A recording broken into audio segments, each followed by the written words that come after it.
মুসলমান, আমার দুনিয়ার প্রজন্মকে শান্তিময় করে তুলতে, পরবর্তী প্রজন্মকে সুন্দর এবং আখলাকি করে তুলতে বাবার চেয়ে মায়ের ভূমিকা 1000 গুণে বেশি। কথা বুঝতেছেন আপনারা? খাজা মুঈনুদ্দিন চিশতি রাহমাতুল্লাহ আলাইহির নাম শুনেছেন? কয় না? খাজা মুঈনুদ্দিন চিশতি রাহমাতুল্লাহ আলাইহি যখন তিনি রাস্তা দিয়ে চলছেন, একদিনে তার দর্শনে, তার সংস্রবে 90,000 মুসলমান হয়ে গেছে। কত হাজার? আরে কিছু একটা ঘটলে তখন বেটাগিরি দেখাইতে মন চায় না? কিছু একটা ঘটাই দিছি আজকে, কিছু একটা করে ফেলছি আজকে। তখন খাজা মুঈনুদ্দিন চিশতি রাহমাতুল্লাহি আলাইহি এই ঘটনা তার মাকে গিয়ে বললেন, মা আজকে একটা ঘটনা হয়েছে। কি হয়েছে? তোমার ছেলের সংস্রবে এসে 90,000 কাফের মুসলমান হয়েছে। মা খুশি হওয়ার কথা না? আশ্চর্যান্বিত হওয়ার কথা না? আমার বেটার এত বড় কৃতিত্ব। খাজা মুঈনুদ্দিন চিশতি রাহমাতুল্লাহি আলাইহির মা বলেন, বাবা তোমার আজকের এই সফলতার পেছনে তোমার কোনো কৃতিত্ব নাই, সব কৃতিত্ব আমার। সব কৃতিত্ব কার? মায়ের। এবার তো ছেলে আস্তে করে নীরব হয়ে গেছেন। মাকে জিজ্ঞেস করেন, মা সেটা কিভাবে? মা বলেন, ও মুঈনুদ্দিন শোনো শোনো শোনো শোনো, ও পর্দার আড়ালের মা বোনেরা শোনো শোনো শোনো শোনো। খাজা মুঈনুদ্দিন চিশতির গল্প শুনি আমরা। খাজা মুঈনুদ্দিন চিশতির নামে বড় বড় ডেক পাকাইয়া সোনারগাঁর গরুগুলো আট্রসিতে লইয়া যায়। কিভাবে চুরি করি? মুঈনুদ্দিন চিশতির নাম বেচা সোনারগাঁর ছাগলগুলো মাইজবান্ডারে লইয়া যায়। কি সিস্টেমে চুরিটা যে করে ও।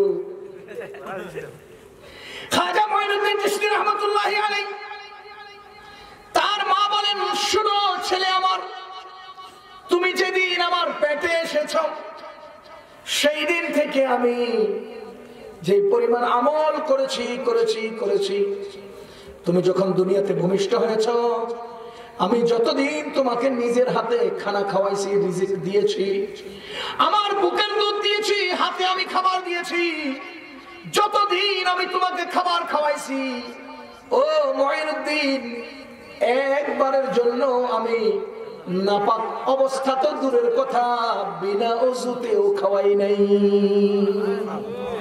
আরে নাপাক শরীরে তোমার খানা খাওয়ানো তো দূরের কথা, আমি নামাজের জন্য যেভাবে ওযু করে নামাজ পড়ি, আমার সন্তানকে এক লোকমা খানা খাওয়াইতে ওভাবে ওযু করে খাওয়াইতাম। কথা বুঝতেছেন না আপনারা? মায়ের এই পরিচ্ছন্নতার কারণে, মায়ের এই পবিত্রতার কারণে, মায়ের এই গভীর ইলম এবং আমলের কারণে আল্লাহ রাব্বুল আলামিন তার সন্তানকে খাজা মুঈনুদ্দিন বানায়া দিয়েছে। ও মুসলমান, খাজা কুতুবউদ্দিন কাকি রাহমাতুল্লাহি আলাইহির নাম শুনেছেন? জি। কুতুবউদ্দিন কাকি রাহমাতুল্লাহি আলাইহি যার নামে ইন্ডিয়ার দিল্লিতে এখনো কুতুব মিনার দাঁড়িয়ে আছে, সেই খাজা কুতুবউদ্দিন কাকি রাহমাতুল্লাহি আলাইহি যখন ছোট্ট ছিলেন মক্তবে যাওয়া আসা করতেন। ছোট্ট ছিলেন মক্তবে যাওয়া আসা করতেন। এখন তো আমাদের সিস্টেম এমন ভাবে চেঞ্জ হয়েছে, এখন আমরা ঘুম থেকেই উঠি মক্তবের টাইম শেষ হওয়ার অনেক পর। আমাদের বাপদাদারা, আমরাও ছোট্টকালে গেছি আলহামদুলিল্লাহ। ওই সময় একটা আজব ছিল, সকালবেলা ছোট্ট একটা বটনি, ছোট্ট একটা বিছানা নিয়ে কায়দায় বগদাদি বুকে নিয়ে পোলাপান সব লাইনে লাইনে মক্তবে যেত, একটা নির্দিষ্ট টাইম পর্যন্ত পড়ে বাসায় চলে আসতো। খাজা কুতুবউদ্দিন কাকি রাহমাতুল্লাহি আলাইহি এভাবে মক্তবে যান, লেখাপড়া করতে যান। তিনি যখন মাদ্রাসা থেকে মক্তব থেকে বাসায় আসেন, মুসলমান খেয়াল করেন, তখন তার মা, সন্তান ছোট্ট বাচ্চা, তাকে বলতেছে, বাবা আমি তো দুনিয়ার কোনো কিছু বানাতে জানি না, দুনিয়ার কোনো কিছু তৈরি করতে জানি না, রিজিকের মালিক হলেন আল্লাহ, রিজিক বানান আল্লাহ, রিজিকের ব্যবস্থা করেন আল্লাহ। তোমার যদি খিদা লাগে জায়নামাজটা বিছাইয়া 2 রাকাত নামাজ পড়ে আল্লাহকে বলো, আল্লাহ আমার খিদা লাগছে। এরপরে তুমি ওই যে আলমারিটা আছে ওই আলমারিতে যাইয়া দেখবা তোমার আল্লাহ তোমার জন্য রিজিকের আয়োজন করে রাখছে। মা তার সন্তানকে আলমারি ছিনানোর আগে যায় নামাজ ছিনাইতেছে, বুঝেন? মা তার সন্তানকে খাবারের প্লেট দেখানোর আগে যায় নামাজ দেখাচ্ছেন। খাজা কুতুবউদ্দিন কাকি রহমাতুল্লাহি আলাইহির মা বাচ্চাকে যায় নামাজে দাঁড় করিয়ে দিলেন। বাচ্চা নামাজ পড়তেছে, খেয়াল করেন। ওরে মুসলমান, নামাজ শেষ করে যখন দুইটা হাত উঠায়, আল্লাহ খিদা লাগছে। মিয়া, আপনার বাচ্চা 2 রাকাত নামাজ পড়ে যদি আপনার সামনে আইয়া কয় আব্বা খিদা লাগছে, পাগল হয়ে যাবেন? পাগল হয়ে যাবেন? আমার পোলা নামাজ পড়ে আমার কাছে খিদা লাগছে কয়, ও বাপ তুই খাবি কি লো? আরে তুই কি খাবি লো? বলে এই পিচ্ছি দুটো হাত দিয়ে যদি আল্লাহরে কয় আল্লাহ আমার খিদা লাগছে, আরশে আজিমে ঢেউ উঠার কথা না? আরশে আজিমে ঢেউ উঠার কথা না? তিনি নামাজ পড়েন, দুটো হাত উঠে বলেন আল্লাহ আমার খিদা লাগছে। এরপরে তিনি ওই আলমারিতে যান, দরজা খোলেন, দেখেন কি সুন্দর নাস্তা। নাস্তা খান মজা মজায়। বাচ্চা মানুষ বাচ্চার স্টাইলে চলেন। এইভাবে দিন যায় দিন যায় দিন যায় দিন যায়। একদিন খাজা কুতুবউদ্দিন কাকি রহমতুল্লাহি আলাইহির আম্মা তার বাবার বাড়িতে গেলেন কোন এক জরুরতে। চিন্তা করলেন সময় মতো চলে আসবেন, এরপরে বাচ্চার জন্য নাস্তা বানিয়ে সে আলমারিতে রেখে দিবেন। কিন্তু পরিস্থিতি এমন হয়েছে তিনি সময় মতো আসতে পারছেন না, টাইম মতো আসতে পারবেন না। ছেলে এতক্ষণে বাড়িতে আসবে, আলমারির দরজা খুলবে, এরপরে খানা খা তালাশ করবে। ও মুসলমান, এতদিন সন্তান যায় নামাজে দাঁড়ায়, আজকে মা যায় নামাজে দাঁড়াইয়া উঠাইয়া বলে আল্লাহ ছেলেটাকে আমি আকীদা শিখাতে গিয়েছিলাম, ছেলেটাকে দুনিয়ামুখী না করে আপনার মুখী করতে চাইছিলাম। ও আল্লাহ, প্রতিদিন তো আমি নাস্তা রেডি করে আলমারিতে রেখে দেই, আজকে তো নাস্তা আমি রেডি করতে পারি নাই। মালিক, আমার ছেলেটার আকীদা যেন নষ্ট না হয়, আমার ছেলেটা খাবারে যেন কষ্ট না পায়, আমার এই ঘুমর যেন আউট না হয়ে যায়। মুসলমান, ওই ছেলে মাত্র বাসায় আসলেন, নাস্তাও করলেন, এরপরে ঘুমিয়েও পড়লেন। মা আসলেন, বাচ্চাকে কোলে নিয়ে আদর করে জিজ্ঞেস করলেন বাবা কিছু খেয়েছ? বলে যে মা এতদিন যা নাস্তা করেছি তার চেয়ে 1000 গুণে মজার নাস্তা করেছি।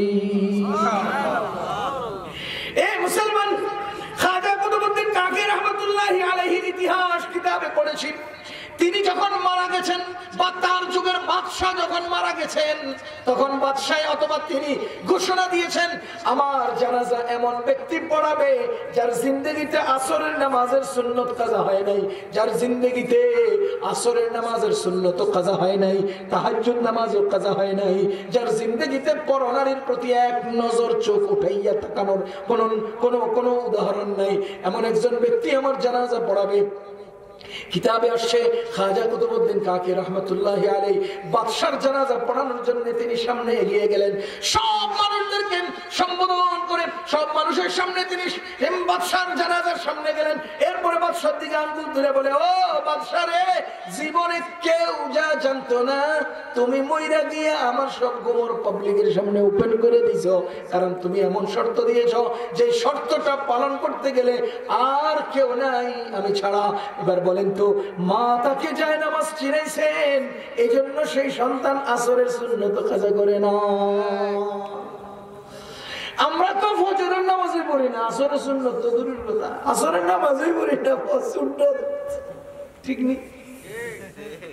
এজন্য মুসলমান, হালিমাতুস সাদিয়া মহিলা মাদ্রাসায় যদি সব নিয়ন্ত্রণ করে সুন্দরভাবে সুচারুরূপে দ্বীনের ইলম শিখিয়ে একজন মেয়েকে উপযুক্ত মা বানানো যায়, ওই মেয়ের ঘরেই, দিনদারের ঘরেই, রাবিয়া বসরিয়ার ঘরেই জামানার কুতুবউদ্দিন কাকি তৈরি হবে, জামানার মুঈনুদ্দিন চিশতি তৈরি হবে, জামানার জুনায়েদ বাগদাদি তৈরি হবে।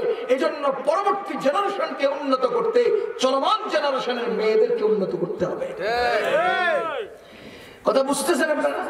আমি অনুরোধ করবো আল্লাহর হস্তে আমাদের মেয়েদেরকে দিন শেখাবো।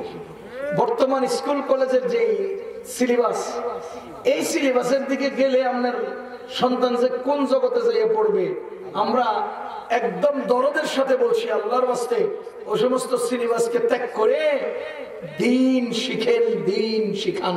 নিজের সন্তানকে মানুষ বানান, পরবর্তী জেনারেশনকে উন্নত করার চেষ্টা করেন। আল্লাহ তাআলা আমাদের এই মাদ্রাসাকে কবুল করুন, আমাদের মেয়েদেরকে আল্লাহ দিনদার মুত্তাকি পরহেজগার বানিয়ে দেন।